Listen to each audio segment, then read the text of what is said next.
America क्यों बना रहा है सैकड़ों B-21 रेडर बॉम्बर? ये स्टील्थ हमलावर इतना घातक क्यों है कि चीन और रूस की पूरी हवाई रक्षा को चूर कर सकता है? अगले 8 मिनट में जानिए इसकी पूरी कहानी, जो तीसरे विश्व युद्ध की तैयारी बदल देगी। देखिए दोस्तों, B-21 रेडर कोई साधारण हवाई जहाज नहीं।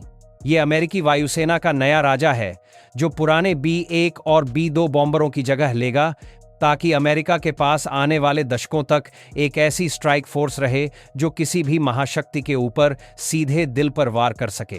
कल्पना कीजिए, एक ऐसी मशीन जो दुश्मन के एंटी एक्सेस एरिया डिनायल यानी अदो एड नेटवर्क को भेद कर सीधे उसके कमांड सेंटर, मिसाइल साइलो या एयर डिफेंस हब पर जा गिरे। चीन की ताइवान पर नजर है, रूस की यूक्रेन में जंग चल रही है। B-21 ऐसे ही हाई इंटेंसिटी वॉर सिनेरियो के लिए बनाया जा रहा है, जहां हवा में टिके रहने वाली, गहरी घुसपैठ करने वाली प्लेटफॉर्म की जरूरत हो। न्यूक्लियर और कन्वेंशनल दोनों तरह के हथियार ये साथ ले जा सकता है, यानी ये स्ट्रेटेजिक न्यूक्लियर डिटरेंस और नॉर्मल वॉर दोनों में काम आएगा। सिर्फ बम नहीं गिराएगा, बल्कि सेंसर, कम्युनिकेशन नोड और ड्रोन कमांडर की तरह भी काम करेगा, ताकि आगे उड़ते स्वार्म ड्रोन्स को ये ही कंट्रोल करे। लेकिन असली सवाल यहीं से शुरू होता है, अमेरिका को ऐसे सैकड़ों B-21 क्यों चाहिए? क्या ये सिर्फ शो ऑफ है या सच में किसी बहुत बड़े युद्ध की तैयारी? चलिए पहले समझते हैं रणनीतिक वजह। आज का युद्ध सिर्फ स्टैंड ऑफ मिसाइलों से नहीं जीता जाता, क्योंकि दुश्मन के हाई वैल्यू टारगेट अब फिक्स्ड नहीं रहे। वो मोबाइल हैं, truck mounted missile launcher, mobile radar, चलायमान कमांड पोस्ट। इन्हें मारने के लिए केवल दूर से फायर की गई मिसाइल काफी नहीं, वहां ऐसी प्लेटफॉर्म चाहिए जो घंटों इलाके के ऊपर मंडरा सके, रियल टाइम इंटेल जुटा सके और मौके पर ही निशाना सेट कर सके। B-21 को ऐसे ही लॉन्ग लॉयटर, हाई सर्वाइवेबिलिटी मिशन के लिए डिजाइन किया गया है, ताकि यह दुश्मन की सबसे घनी एयर डिफेंस के भीतर जाकर भी टारगेट्स हंट कर सके। B-2 से ज्यादा एडवांस्ड स्टील्थ शेप और मटेरियल्स की वजह से इसका रडार क्रॉस सेक्शन और भी कम रखा गया है, यानी पुराने रडार नेटवर्क के लिए इसे पहचानना और ट्रैक करना और मुश्किल होगा। इंटरकॉन्टिनेंटल रेंज और बड़ा वेपन बे इसे ग्लोबल स्ट्राइक प्लेटफॉर्म बनाते हैं। ये या तो स्टैंड ऑफ म्यूनिशंस लेकर दूर से मार सकता है, या सीधे अंदर घुसकर डायरेक्ट अटैक कर सकता है। और हाँ, भविष्य में ये UAV यानी अनमैन्ड ड्रोन्स को कमांड करने वाला एयरबॉर्न लीडर भी होगा, जहां एक B-21 के साथ कई low cost, high risk drones दुश्मन पर टूट पड़ेंगे। अब सोचिए, अगर आपके पास ऐसे 1015 नहीं, बल्कि 100 से ऊपर प्लेटफॉर्म हो, तो आप एक साथ कई थिएटर में ये खेल खेल सकते हैं। यहीं से आता है प्रोडक्शन प्लान का बड़ा ट्विस्ट। 100 से ज्यादा बनेंगे या 225 तक। यही संख्या तय करेगी कि अमेरिका भविष्य के किसी ग्लोबल कॉन्फ्लिक्ट में फुल डोमिनेंस रख पाएगा या नहीं। अमेरिकी वायुसेना का प्लान काफी एम्बिशियस है। आधिकारिक तौर पर न्यूनतम 100 B-21 खरीदने की बात कही गई है, लेकिन कई स्ट्रेटेजिक स्टडीज और पूर्व कमांडरों का आकलन है कि असली जरूरत 145 से लेकर 200 प्लस प्लेटफॉर्म तक जा सकती है, ताकि कुल बॉम्बर फ्लीट, जिसमें अपग्रेडेड B-52J भी होंगे, लगभग 225 के आसपास रखी जा सके। वजह साफ है, अमेरिका अब सिर्फ एक थिएटर नहीं, एक साथ इंडो पैसिफिक में चीन, यूरोप में रूस और कोरियाई पेनिनसुला पर नॉर्थ कोरिया को भी ध्यान में रखकर प्लानिंग कर रहा है, यानी मल्टी थिएटर डिटरेंस। पहला, ऑपरेशनल B-21 स्क्वाड्रन 2026 के आसपास Ellsworth air force base, south Dakota में तैनात होने की तैयारी में है, जबकि आगे चलकर मिसौरी का व्हाइटमैन और टेक्सास का डाइस एयर बेस भी इस फ्लीट के होम बनेंगे।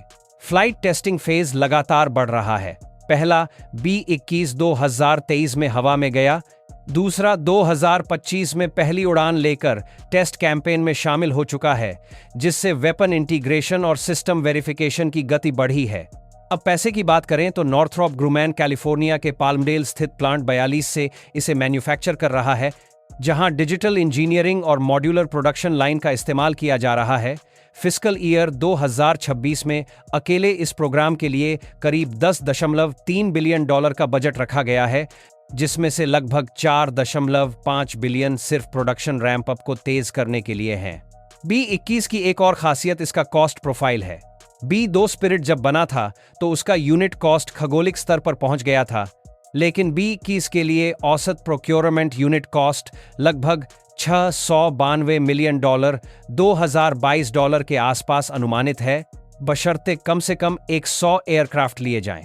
हाल के कॉन्ट्रैक्ट से यह भी दिखा है कि शुरुआत के लॉट्स में ही $5 बिलियन से ज्यादा की सेविंग निकाली जा चुकी है, जिससे संकेत मिलता है कि बड़े स्केल पर नंबर्स बढ़ने पर प्रति यूनिट कीमत और नीचे आ सकती है। ओपन आर्किटेक्चर डिजाइन और डिजिटल ट्विन अप्रोच की वजह से इसे 30 साल के लाइफ साइकिल में लगातार अपग्रेड करना आसान रहेगा। हालांकि कुल प्रोग्राम कॉस्ट लगभग $203 बिलियन तक जा सकती है। अब जरा पुराने बॉम्बरों से सीधी तुलना करते हैं। B-21 स्टील्थ के मामले में नेक्स्ट जेन लो ऑब्जर्वेबल टेक्नोलॉजी यूज करता है, जबकि B-2 पुरानी डिजाइन पर आधारित है और B-1 तो वैसे भी स्टील्थ नहीं है, बल्कि उसे लो लेवल पेनिट्रेशन और स्पीड पर भरोसा करना पड़ता था। रेंज और पेलोड के मामले में B-21 को इस तरह डिजाइन किया गया है कि ये ग्लोबल रीच के साथ बड़े वेपन बे में स्टैंड ऑफ मिसाइल और डायरेक्ट अटैक म्यूनिशंस दोनों ले सके, ताकि एक ही प्लेटफॉर्म से कई तरह के मिशन उड़ाए जा सकें। रोल्स की बात करें तो B-21 सिर्फ स्ट्राइक प्लेटफॉर्म नहीं, बल्कि ISR intelligence, surveillance, recon, electronic attack, communication relay और फ्यूचर में UAV टीमिंग का हब बनेगा, यानी यह एयरबॉर्न कमांड पोस्ट की तरह फील्ड में एक्ट करेगा।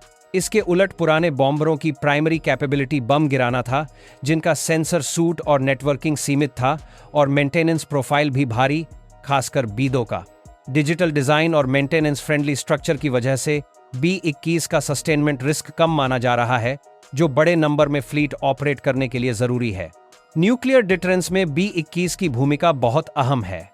स्ट्रेटेजिक ट्रायड के एयर लेग का हिस्सा होने के नाते ये ऐसे न्यूक्लियर वेपन ले जा सकेगा जिन्हें जरूरत पड़ने पर विजिबल तरीके से फॉरवर्ड बेस पर तैनात करके दुश्मन को सिग्नल दिया जा सकता है, जबकि उन्हें उपयोग करना अनिवार्य नहीं होता, यानी फ्लेक्सिबल रिवर्सिबल डिटरेंस। रूस और चीन दोनों अपने स्ट्रेटेजिक मिसाइल और एयर डिफेंस नेटवर्क को तेजी से बढ़ा रहे हैं।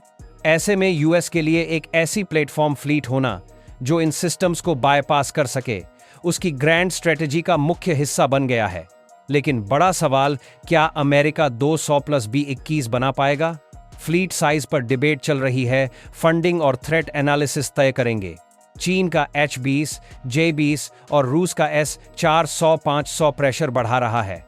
दोस्तों, B-21 रेडर सिर्फ बॉम्बर नहीं, फ्यूचर वॉर का ब्रेन और फिस्ट है। सेंसर नेटवर्क, ड्रोन स्वार्म्स और मल्टी डोमेन अटैक कोऑर्डिनेट करेगा। ताइवान स्ट्रेट या बाल्टिक जैसे आदो आड़ इलाकों में रडार से गायब होकर सैकड़ों की संख्या में वैल्यू देगा। ये टेक्नोलॉजी शोपीस नहीं, चीन रूस को पॉलिटिकल मैसेज है। अमेरिका एयर डोमिनेंस में पीछे नहीं हटेगा। $203 बिलियन के बावजूद ये डिटरेंस और वॉर फाइटिंग का सेंटर पीस बनेगा। तो दोस्तों, B-21 रेडर सिर्फ एक बॉम्बर नहीं है, ये आने वाले युद्धों की सोच को बदलने वाली मशीन है। लेकिन असली सवाल ये है, क्या ऐसे महंगे और घातक हथियार दुनिया को ज्यादा सुरक्षित बनाते हैं या फिर हमें एक और बड़े युद्ध के और करीब ले जाते हैं? आपकी राय क्या है, कमेंट में जरूर लिखिए। अगर आपको ऐसी deep fact based defence stories पसंद हैं तो वीडियो को लाइक कीजिए, चैनल को सब्सक्राइब कीजिए और बेल आइकन दबाइए। जय हिंद।